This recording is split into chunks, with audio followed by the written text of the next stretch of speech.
Hey guys, it's Daniel. Welcome back. So, Sterling, do you remember working on Revolution Is My Name? Oh boy, do I! What was that like for you, man?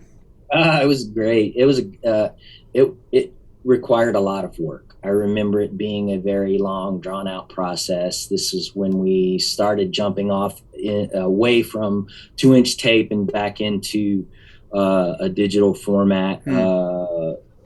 This actual machine right here, the very one, Really?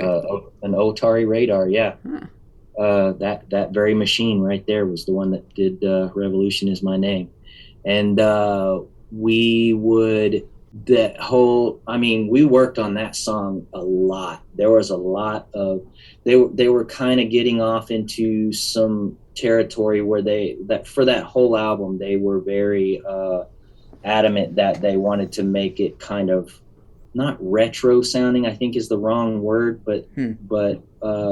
they wanted to make a nod to the forefathers, the Black Sabbath, everybody, all of their influences, and they were really tipping their hats in that direction. And so Revolution Is My Name is about that. It's about some of that stuff that they were influenced by. And that song, just the intro, I remember me and Dime working on that intro piece where he's doing all of those pinch harmonics and it's going up and down, and we've got that timpani sounding drum in there and a kettle drum, and it's just this huge epic bunch of stuff going on. And I remember me and Dime working on that for a couple of weeks Really? just to get all of those guitars to sync up just right and double up just right, because at the end of the day, the reason that so much work was put into these things guitar wise was because it had to be meticulous, because he was one guitar player in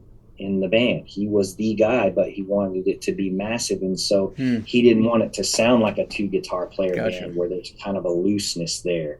He wanted it to be as tight as possible. It feels like it's one performance, as tight, doubled as tightly as possible, if that makes any sense. So a lot of his parts were meticulously crafted in a way that it sounds like one guy, So Yeah. Which, by the way, if you guys will allow me to kind of step in, that's Absolutely. how Far Beyond Driven was as well.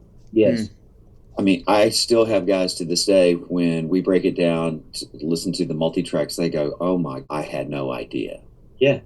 I Yeah. had no idea that So this is unbelievably tight. more than one guitar part. Mm-hmm. They are that solid with one another. Whereas usually when somebody goes back and stacks something in the recording studio, it's a little loose. You can hear it give and take. But with Dime, it was just tight, watertight. So cool. And so I got one question about Reinventing the Steel. It ended up turning out to be Pantera's last record, obviously. Was there any sense that could be the case when you were working on it, or did that surprise you guys? It hit us out of the blue. No, we didn't have a clue. We always thought, hey, we'll come back and do another Pantera record. But other things, drugs happened. Yeah. But I mean, if I'm not mistaken, and correct me if I'm wrong, I mean, weren't drugs part of the story throughout it? Like, did it get much worse by the end? Was that the main thing? I would say it was a common theme, not so much with Diamond Vinnie, but with the other members of the camp. Yeah, I would say that was a common theme throughout things. Alcohol, most definitely, for sure, that was breakfast, lunch, and dinner for some of us. That's that. But yeah, it was the whole lifestyle. And we used to have a saying, drink it or wear it. It was, dude, one of the reasons, like Tim was talking about earlier, about them going to bat for us when Terry was saying, well, I'm not sure I need these guys, was because we could keep up with them. Gotcha. We could be mentally on the same page as them and not flinch. And so I think that was part of it too. And if you could do that, they not calling that any kind of a great accomplishment or a great badge of honor, but it was something that, hey, this dude can keep up with us and still do his job. We need to bring him on board. And I think that's how they looked at it. It was a nightly thing. We had to drink just as much as the band did and be on the same page. That's how we got close as we did. They wanted us on the same page mentally. It definitely was all for one for all. I mean, I had it expressed to me, look, you're gonna go, and I think I mentioned this to you as well, Daniel, earlier, was that it didn't matter whether we were going to go see another band perform somewhere or if we were going to just go have dinner in some cases. We did that as a collective group. It was never, Dime is going to go have dinner by himself and Vinnie Paul is going to go have dinner by himself or with his friends. Everything together. Everything was together.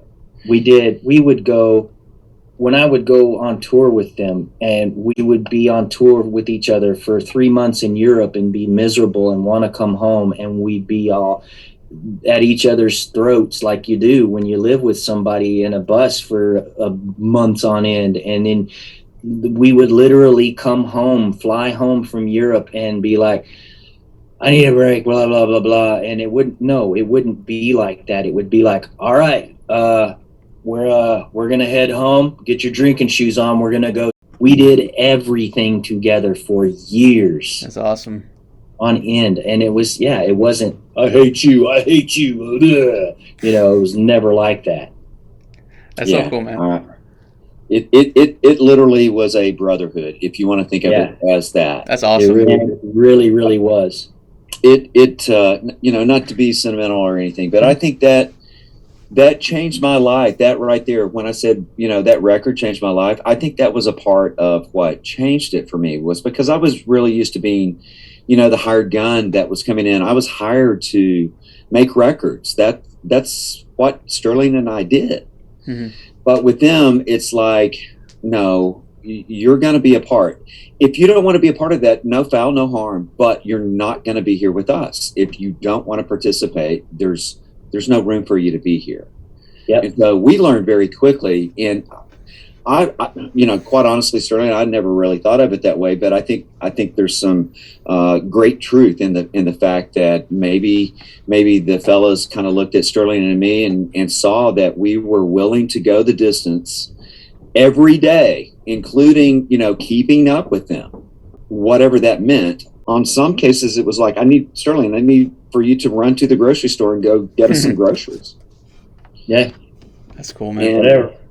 And whatever. Lovingly, hey, send me, let's go. Let's go do this. We got stuff to do.